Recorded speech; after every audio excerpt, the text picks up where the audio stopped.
This is Don McClain, and you are on the GatorMan Show. Did you write the book of love, and do you have faith in God?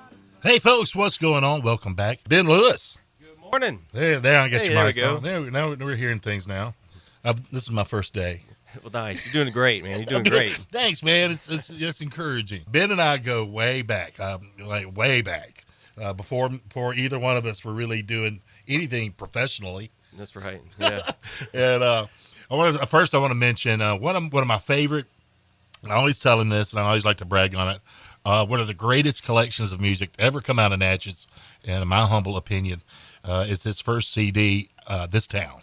Thanks. Love it, and Appreciate that. excited to know that you had, a little while back you told me you had something new coming up soon, and I've been eagerly awaiting. But how long ago did you do This Town? Oh, it's been a few years ago. That was probably 2016, I think, was the release on that, and yeah, it's been a while. Been so a we're while. overdue. Yeah, and then quite the ride between then and now. A bass player, Bishop Gunn, Right. been all over the world. Yeah, What a great adventure. that's right. Yeah, there's been a lot going on. So, and tomorrow's the day. Tomorrow's release day for the new album, Rivers. Rivers. Yeah. Yeah. Man, it's just so Excited. good to see you. We actually hadn't been in the same room together in a bit. How's the baby? She's 2 years old now and runs the show. Awesome. So let's talk about Rivers. Where's this one coming from? It's got a different sound to it than This Town. It does. Well, when I started working on it, it was right after the Bishop Gunn split up.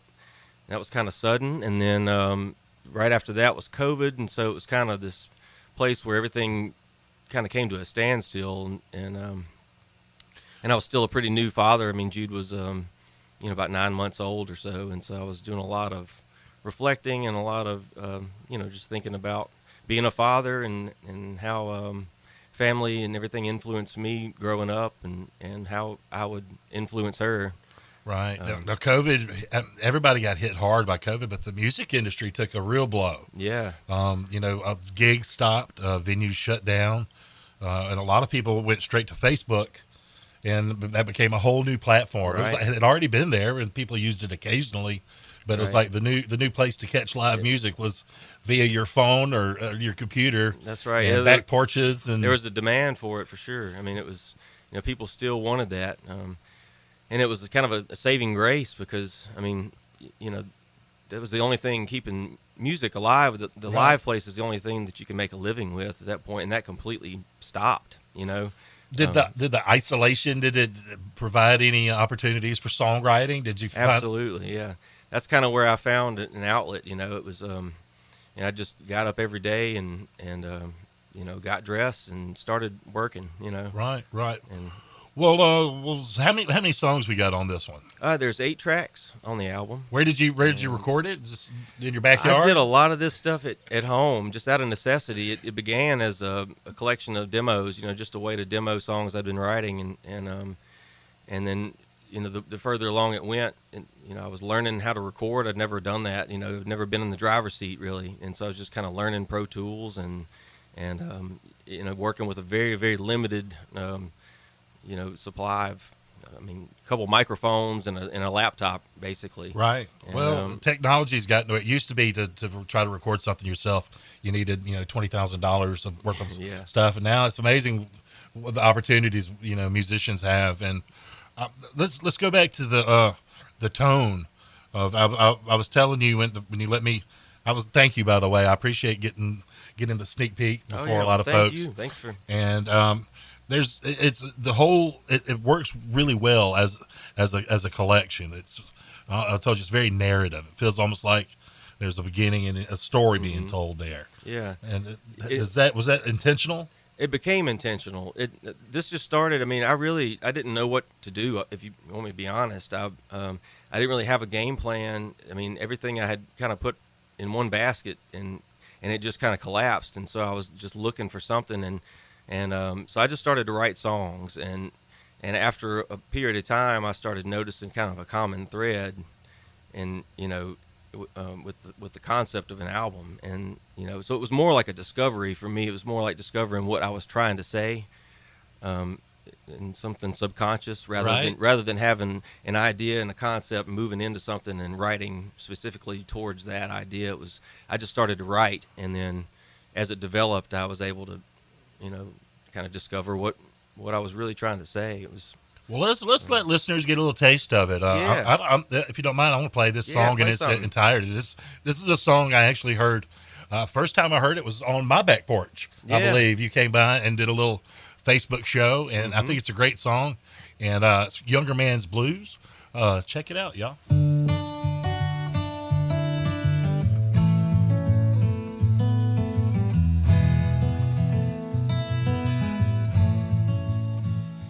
Spending all night chasing the barfly used to be so much fun when I was young, but it ain't no more.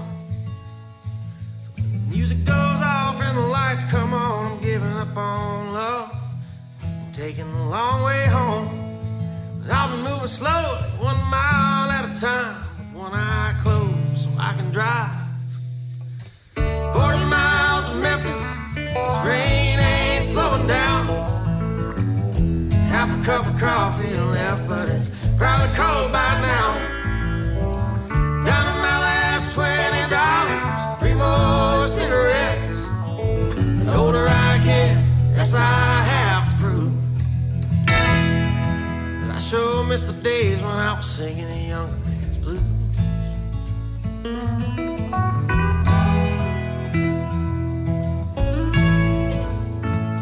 I dropped in on an old friend in Midtown.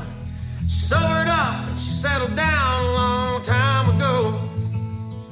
Said I don't get out like I used to. Better loving to come home to these days. Well, maybe you should do the same, one day at a time. I'll go on home before I change my mind. So now I'm leaving Memphis. This rain ain't slowing down. Half a cup of coffee left, but it's probably cold by now. Down to my last $20, 2 more cigarettes. The older I get, less I have to prove. But I sure miss the days when I was singing a younger man's blues.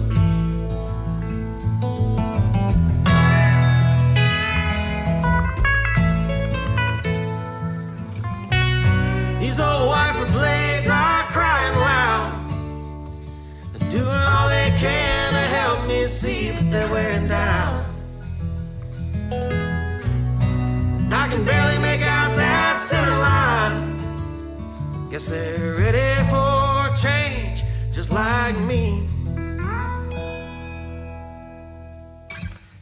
40 miles out of Memphis, and this rain ain't slowing down. One last sip of that cold coffee and pour the rest of it out.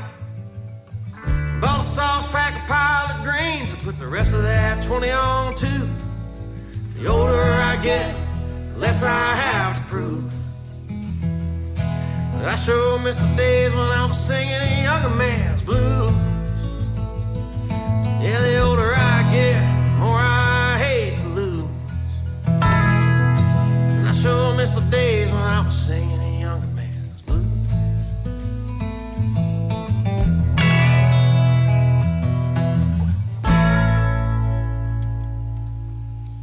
Great stuff. That was the radio debut of that song. Yeah, right? absolutely. Man, fantastic. Thanks for letting us do that. Man, thanks for having me. Now, who all helped you out with there? I heard some backup vocals, and I imagine you didn't do that all by yourself. I did not. The acoustic and my part, I recorded outside on the back porch where I was doing all the porch shows and stuff because I was trying to go for that feel. So I just set up one microphone and recorded all that in one shot. And these 2 girls, Megan Connors and Brooke Kendall, out of Muscle Shoals, I sent the track over there and ended up going over there. My buddy Spencer works at Fame, and so he recorded their parts and stuff. I was over there for that, and they did a great job, man. They just It's a fantastic song. and I really like it, and I was telling you their vocals is kind of is subtle. Yeah. It adds so much. it does, and they recorded their parts in the same room at the same time. 2 different microphones, but they were able to kind of work out their their harmonies together, and then track it at the same time, so it still has that kind of live. Yeah, feel and the to whole it, thing, the whole thing has a very live feel to it. You can hear I think bugs, and there's a part where there's some acorns falling on the tin roof of the back porch, when during the middle of the track, and I just left it all in there. So you pretty much produced the whole thing yourself. But when it went to Muscle Shoals, did you go? Did you go to Muscle Shoals? Or? I did, yeah. I went there. My friend Spencer produced that session with the background vocals. The rest of the stuff I did myself, basically from this little cabin on the waterway outside of Tupelo, and then mixing and stuff was something I was concerned with because I really didn't have any experience in any of this at all. And what's the difference between producing and mixing?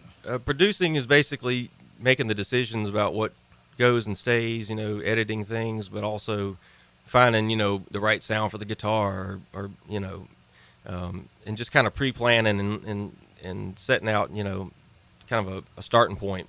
Like, we're going to set up this microphone, use this guitar, and try this first. And, it's just another person to have in there that's kind of making some decisions, but there was nobody else around. But as far as the mixing goes, that's kind of its own art form, and it's pretty important to get that part right. Right. If you get some crappy recordings, you can mix them right, and they sound good, but they sound kind of crappy still. Yeah. And so I asked my friend Jakir King, who produced the Bishop Gunn record, the Gypsy Cadillac record, just on a whim, what he would charge to mix, or if he was even available. Right. And I really didn't think that he would be able to do it. He's so busy, but he agreed to do it, and I couldn't believe it. And so he's the one that mixed the entire record, and so a big thank you to him.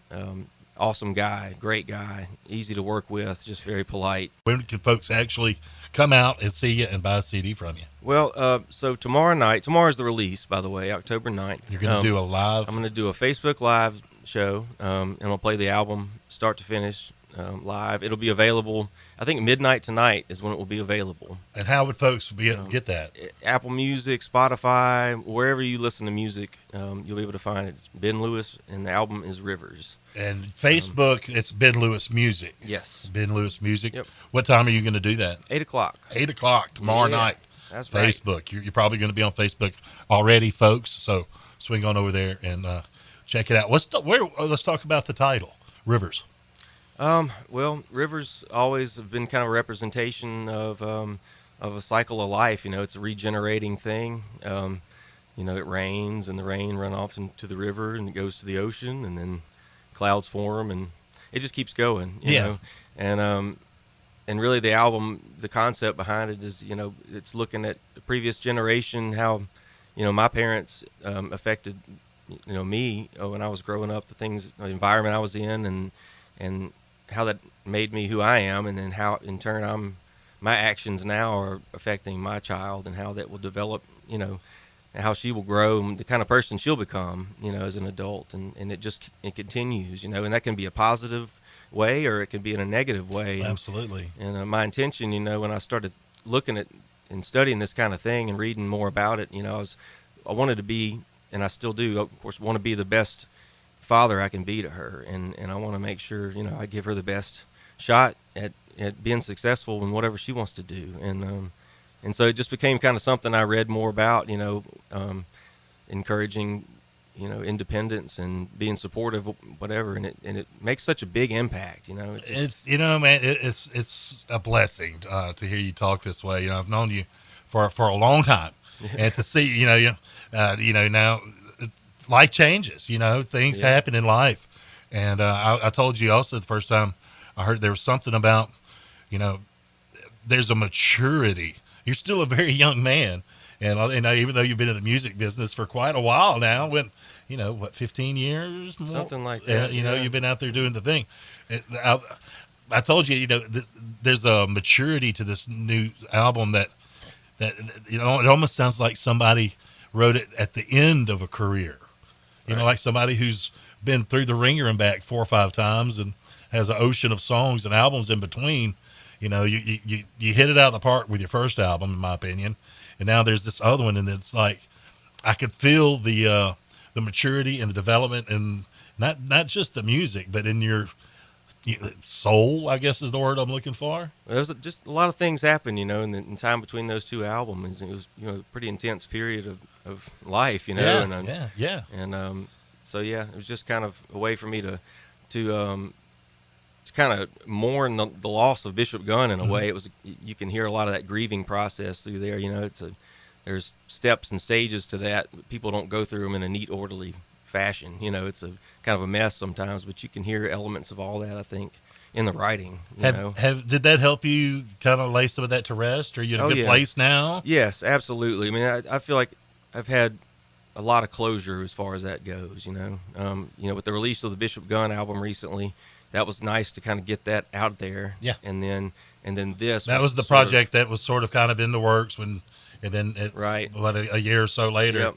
Gypsy Cadillac. And, Gypsy Cadillac. It became available recently, and then so that was nice. It was able to kind of close that door, and then, you know, the release of this tomorrow is going to be kind of a weight off my shoulders. I feel like I'm able to kind of get that out there and just kind of set it down and walk away from it and say, okay, good, you know, and I've already started moving towards other things. I was going to ask, so are you jumping right back into it? Already starting to think about the next project or I am. The next adventure? What's going on? Where are we going next? Well, I'm still writing, and I've also been working with a couple different artists out of Hattiesburg.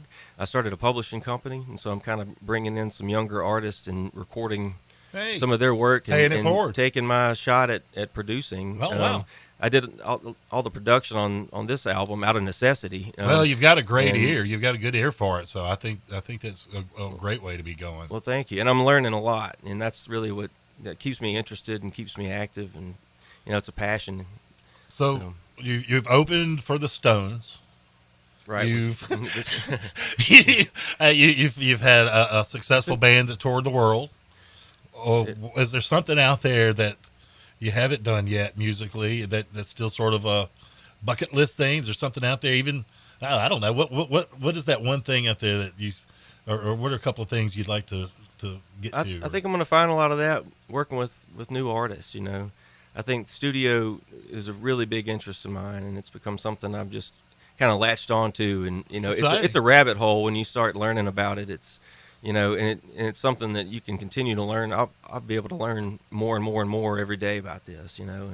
And I think scouting out artists, finding artists and bringing them in to record something and producing, you know, I mean, I think that's a very gratifying thing. And I've done it with a couple songs already, and I've really loved what, you know, the results, and love working with people like that. And I can't wait to see what you do next. I'm always surprised, and I'm always proud to know you, and I'm glad you're my buddy, and I love to see what you come up with. You're top notch in my book. You too, man. Right back at you. Thank you, buddy. All right, y'all, check it out. Available at midnight tonight. Yeah. New CD, new album. What are the kids called? It's not a record. It's the new record. It's an album. It's a digital. It'll probably end up on vinyl at some point, though, right? I don't know. I'm not really sure. I am going to have physical copies of album art in the near future. It won't be an actual record, but it will be a physical copy. You can read lyrics and the artwork and stuff to go with it. And well, check him out, y'all. Rivers, anywhere you buy music, you'll be able to buy it tonight at midnight. Tune in tomorrow night. Ben Lewis Music on Facebook, 8 o'clock sharp. Support, follow, and you're going to love it, no doubt. Thank you for your time today, Ben. Anything else you want to say before we get out of here? No, man. Thanks for having me. I appreciate it. You're listening to the GatorMan on 104.7.